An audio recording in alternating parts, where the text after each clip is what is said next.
Ndabahaje mwaramutse mwese canke mwiriwe bivanye naho buri umwe aherereye banywanyi mudateba kubana natwe ngaha kuri mbonesha kure imwe rudende bakiriza amakuru atosoye abarabana n'umutekano politique ububanyi n'amakungu ndetse n'ubuzima bwa munsi bw'abanyagihugu. Turi mu gitondo cyo kuri uyu wa Mungu kwigenekerezo rya 30 Munyonyo 2025 aho tugiye kurabira hamwe ibiriko birabera mu buseruko bwa Republika Iharanira Demokarasi ya Kongo. Tukaba tugiye kuraba ibiri kugenda biba ndetse n'ibikomeje kugenda bigaragara mu buseruko bwa leta iharanira rusange ya Kongo, akomeje kugenda habera imirwano ikomeye hagati ya M23 ndetse n'igisirikare cya leta ya Kongo. Turaza kubabwira ibijyanye n'ibikomeje kugenda bigaragara, aho hari amakuru avuga ko Fdnb yashyinguye abasirikare bayo benshi muri Kasika mbere yo kwatsindirwa na M23 nk'uko biri gutangazwa na Wiringoma. Turareba ukuri kubiri kuvugwa kuri iyi ngingo. Turaza kandi kubabwira ibijyanye n'ibiri gutangazwa by'urusaku rukomeje kumvikana mu gisagara cya Uvira, n'urusaku rw'amasasu menshi birabana rero n'ibijyanye n'ihungabana ry'umutekano. Turaza kandi kubabwira ibiri kugenda bigaragara mu bice bitandukanye bya Mwenga, aho bivugwa kandi bikanagaragazwa ko urugamba rukomeje kugenda rutuma benshi abava mu byabo, abandi bakaba bakomeje kugenda bibaza uko ibintu biri buze kurangira nyuma yuko hakomeje kugenda hagaragara urujya n'uruza rw'abarwanyi benshi baza. Bigaragara ko buri ruhande rugishaka kugenzura ahangaha, bikaba biri gutuma abaturage benshi bava mu byabo. Turaza kandi kureba ibikomeje kugenda bigaragara muri teritwari ya Warikare ndetse no muri Rubero, naho hakomeje kugenda hakorwa deployment ikomeye kuva mu ntangiriro z'iki cyumweru. Bikaba rero byaragiye bigaragara ko benshi mu bakurikiranira hafi biri kugenda bibatangaza ko buri ruhande ruzagenda rwihagararaho ibizatumirwa n'ikomeye ikomeza. Turaza kandi kureba ibiri kugenda bivugwa muri teritwari ya Masisi, Rucuru ndetse na Nyiragongo. Hose hakomeje kugenda hagaragara ibimenyetso bigaragaza ko hashobora kuza kubera imirwano ikomeye. Ni mu gihe kandi muri iki gitondo hari drone zizindutse zizenguruka ikirere cya Minembwe, bigaragara ko ziri gutegura ibitero bikomeye bishobora kuhagabwa mu masaha ari imbere. Turaza kandi no kubabwira ibijyanye n'ibiri kugenda bigaragara ndetse n'ibiri kugenda bivugwa mu bubanyi n'amakungu, aho rero ku byavuzwe na nyakubahwa Perezida wa Repubulika y'u Rwanda Paul Kagame, Leo Habyarimana avuga ko nta kibazo abona kuko umuryango wabo wavugana na Kisekedi. Nibyo rero tugiye kurabira hamwe turebe ibiri kugenda bivugwa ndetse n'ibikomeje kugenda bigaragara. Reka duhere ku bijyanye n'ibibi kuvugwa kuri Fdnb, tubabwira uko bihagaze ndetse n'andi makuru akomeye avuga ko batangiye gushyingura muri Kasika. Amakuru dufite rero ari guturuka mu mutwe wa AFC rero iri kwigamba kuba ingabo zawo ziheruka gukubita ababaza iz'u Burundi ubwo impande zombi zarwaniraga mu gace ka Kasika muri iyi ndwi turimo dusozera. AFC yemeje aya makuru biciye mu muvugizi w'igisirikare cyayo Lieutenant Colonel Wiringoma. Uyu mu ofisiye mu butumwa yanditse ku rubuga rwa X yagize ati birakwiye kumenyesha ko abasirikare benshi b'abarundi bashyinguwe mu mva rusange ikasika shishi itabona mbere yo gutsindwa kw'ingabo z'u Burundi mbere yuko intare za Sarambwe zihagera. Ni ubutumwa rero yanditse buvugisha abatari bake, bamwe bakavuga ko ibyo avuga atari ukuri, abandi bakagaragaza ko ibyo avuga bishoboka. Lieutenant Wiringoma ntiyigeze atangaza umubare wa nyawo w'abasirikare b'abarundi bashyinguye muri kariya gace kuri ubu kari mu maboko ya AFC.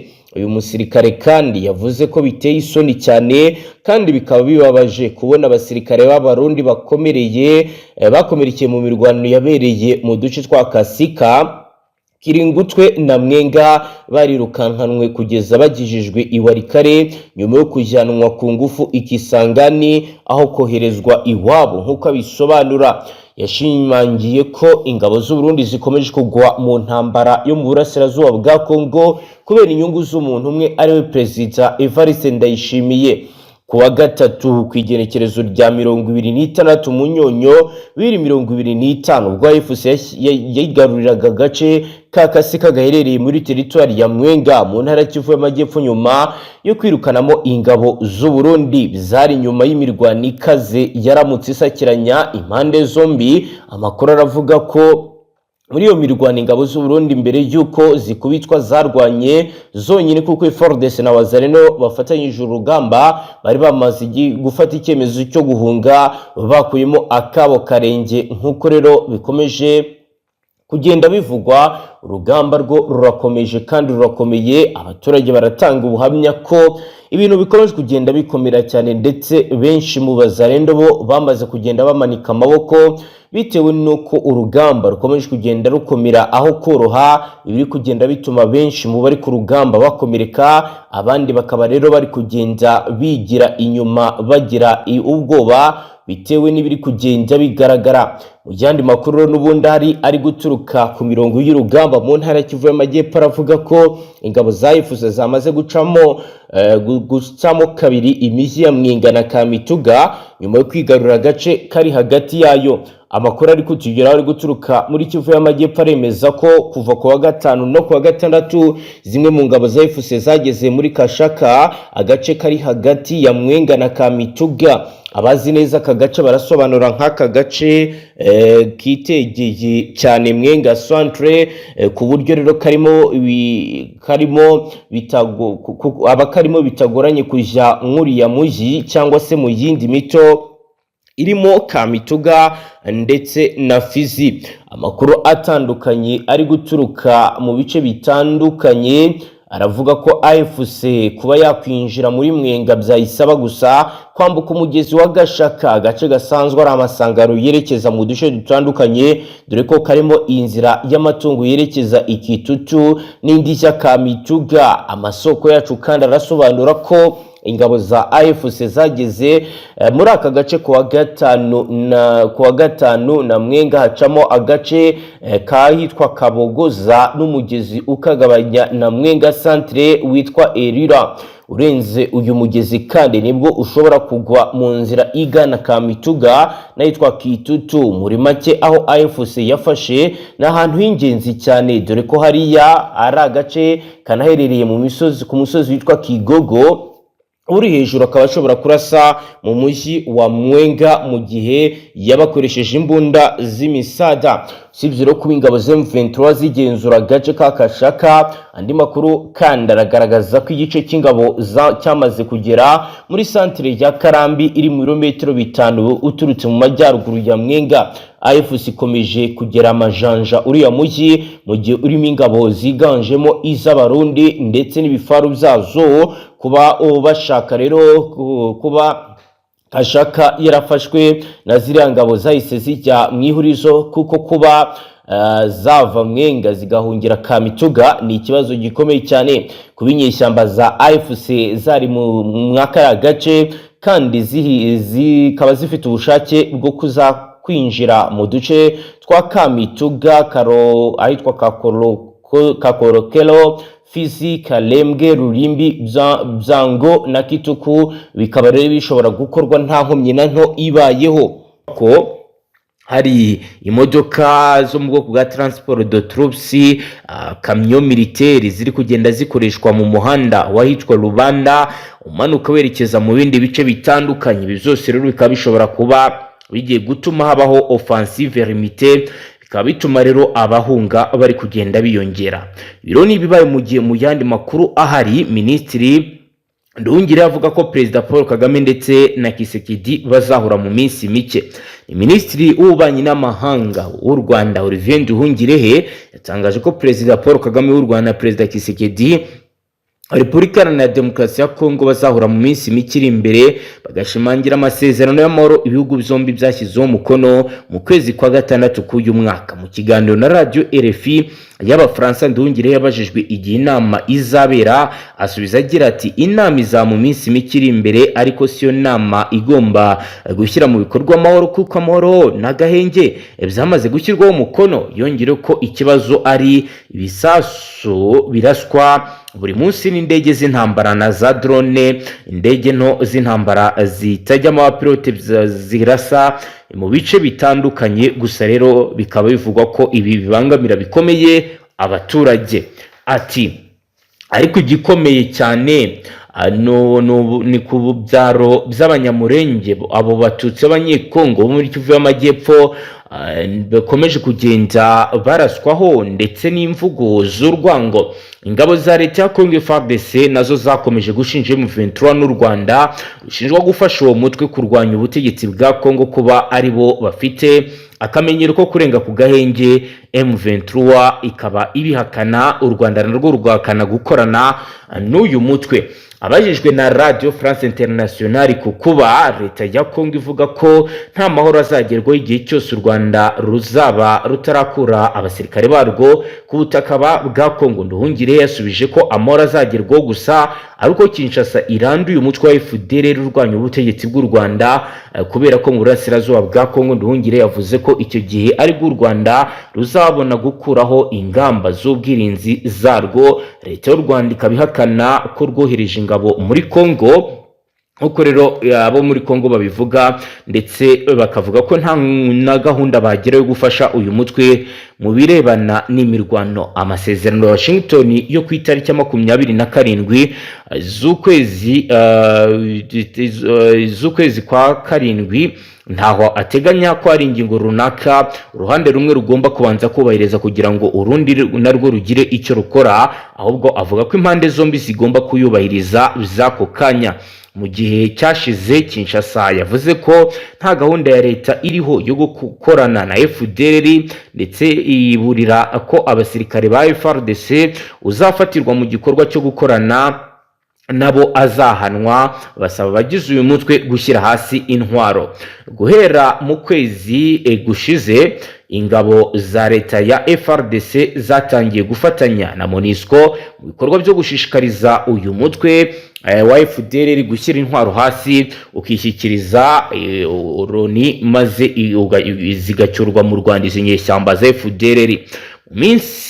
Mu Minisitiri Nduhungirehe tangaje ibi mu gihe mu byumweru bibiri bishize Mossad Boris, umujyanama mukuru kuri Afurika wa Perezida wa Amerika, yari yavuze ko vuba aha biteganyijwe ko Perezida Kagame na Perezida Tshisekedi bazahurira muri Amerika mu butumire bwa Perezida Donald Trump. Boris yavuze ko inama yabo yitezweho kubamo n'isinywa ry'amasezerano menshi no gushimangira kwiyemeza amahoro hagati y'u Rwanda ndetse na Repubulika ya Demokarasi ya Kongo.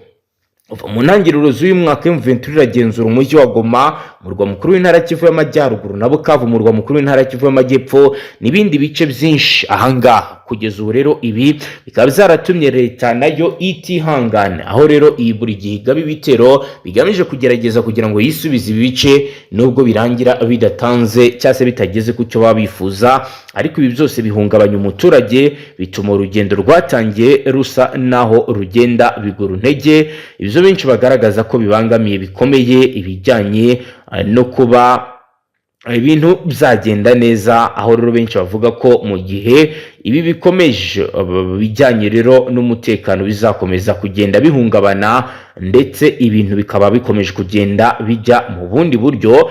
Rero tubabwire n'ibindi bikomeje kugenda bitangazwa ndetse binavugwa ku ngingo zikomeye, aho rero ingabo z'u Burundi n'inyeshyamba zo mu mutwe wa AFC M23 ku wa gatatu ku itariki ya 26 baramukiye n'ubundi mu mirwano ikomeye mu gace ka Kasika. Fdnb yigaragaje bidasanzwe.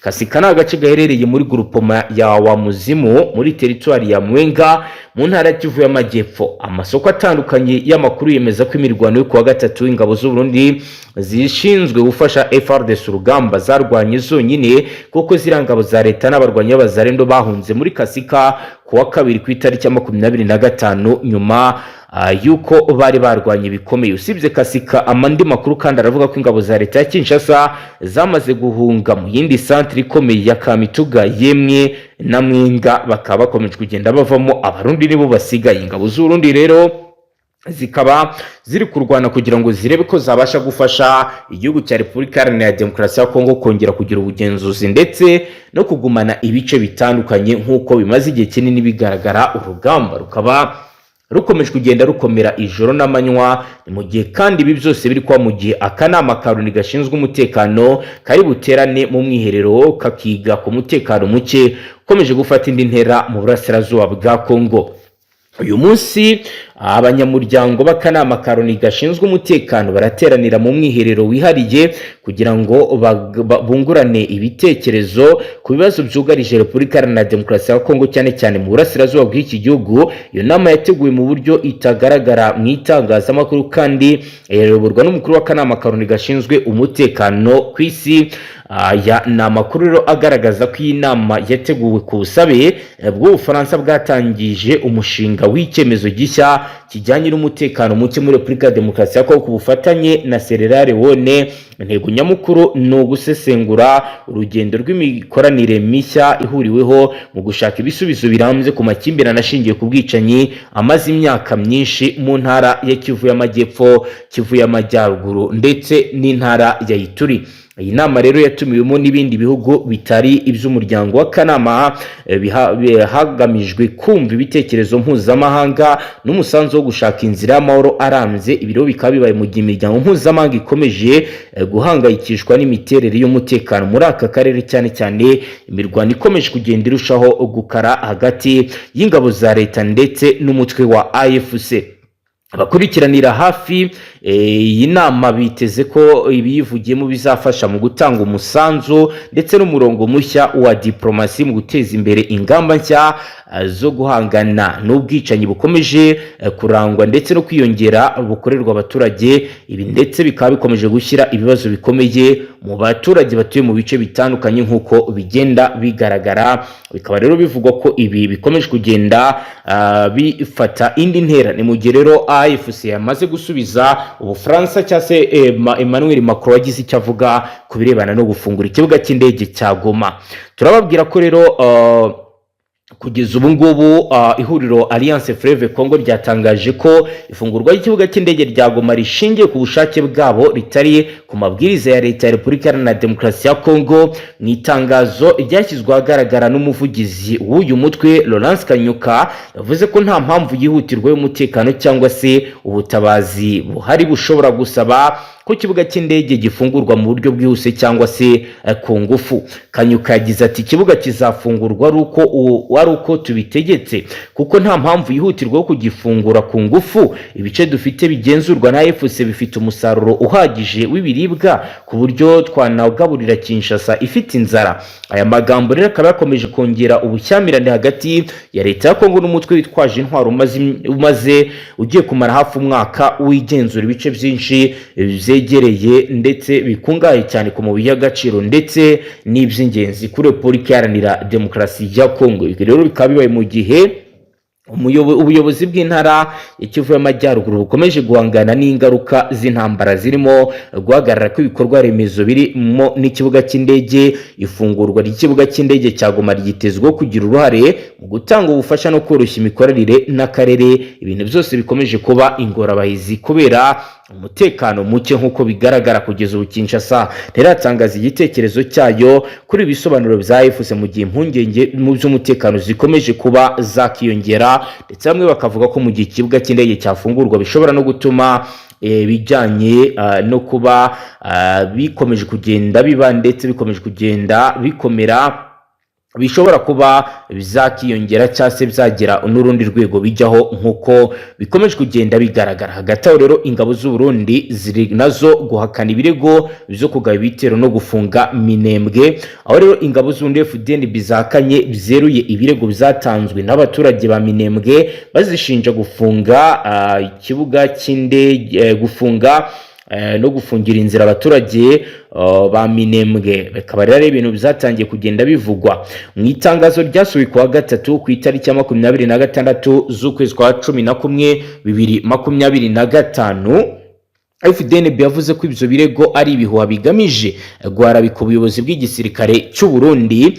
Muri iryo tangazo ryasohowe n'ubuyobozi bwa gisirikare, Fdnb yemeje ko nta ngabo zayo zirangwa mu gace ka Minembwe, bashimangira ko ibikorwa bihavugwa birimo gufunga amasoko no gushyiraho amategeko abangamiye abaturage bikorwa n'ihuriro ry'imitwe yitwaje intwaro harimo Red Tabara, FNL, Nzabampema, AFC Twirwaneho ndetse na M23. nkuko rero bari kubigarukaho, Fdnb biravuga ko ibi bikorwa ko abo barwanyi ari bo bafashe Minembwe bakayitegeka ndetse bakaba bari ariho bakoresha abaturage ibyo bashaka. Gusa ibyo bizwi ko Red Tabara na FNL badakorana na AFC, ahubwo ko igisirikare cy'u Burundi cyabashyize mu cyiciro kimwe muri iryo tangazo. Fdnb iravuga ko abaturage batinya gutangaza akarengane bakorerwa kubera ko imitwe yitwaje intwaro ibegereye, bityo ko bagahitamo guceceka cyangwa se gutanga amakuru atuzuye. Iri tangazo riranenga amakuru yasakajwe n'umuyoboro Rafiki Bora TV ndetse n'ibyatangajwe n'umuyobozi w'ishuri rya Minembwe Bwana Maniragaba, bivuga ko bigaragaza imikoranire ya hafi hagati y'abaturage n'iyo mitwe. Fdnb bigashimangira ko ubwo bufatanye bugaragaza ko nta murongo ugaragara ubatandukanya uhari nk'uko babivuga, bakagaragaza ko ari ibihuha. Fdnb yongeye kwibutsa ko ingabo z'u Burundi ziri mu burasirazuba bwa Kongo ku mpamvu imwe rukumbi mu kurwanya imitwe yitwaje intwaro irwanya ubutegetsi bwa Bujumbura, cyane cyane Red Tabara. Yemeza kandi ko ibikorwa byose by'ingabo zayo bikorwa byuhubahirizwa amategeko mpuzamahanga agenga intambara y'uburenganzira bwa muntu, amasezerano hagati ya Kinshasa ndetse na Bujumbura, byose ari bimwe mu birebwaho ndetse bigenda byubahirizwa. Gusoza, Fdnb yasabye abaturage kwirinda amakuru ayobya, inizeza gukomeza inshingano mu buryo bwa kinyamwuga nkuko rero bariko barabivuga. Nubwo Fdnb hakana ivyo birego, abaturage ba Minembwe baravuga ko ingabo z'u Burundi zafunze imihanda inyuzwamo ibicuruzwa ndetse zifunga n'uduce dutandukanye dukikije Minembwe turimo Poezero, Rusuku, kwa Mirima, Mikarati, Nyamara ndetse n'ahandi. Bakavuga ko ubuzima bwa buri munsi nta munyamurenge wemerewe kurema isoko, ibintu byatumye ibicuruzwa by'ibanze birimo amasabune, umunyu n'imiti n'amavuta bibura. Ibicuruzwa muri Minembwe bikaba bikomeje kuba ikibazo gikomeye hagati y'ibirego by'abaturage no kwihakana kwa Fdnb, mu gihe imitwe yitwaje intwaro ikomeje gukaza umurego mu ntara ya Kivu y'Amajyepfo ndetse na Kivu y'Amajyaruguru. Reka dusoreza ahangaha, tubashimire cyane banywanyi, ngaha tubashyikiriza amakuru atusuye abarabana n'umutekano, politike, ububanyi n'amakungu ndetse n'ubuzima bwa munsi bw'abanyagihugu. Hasta la vista.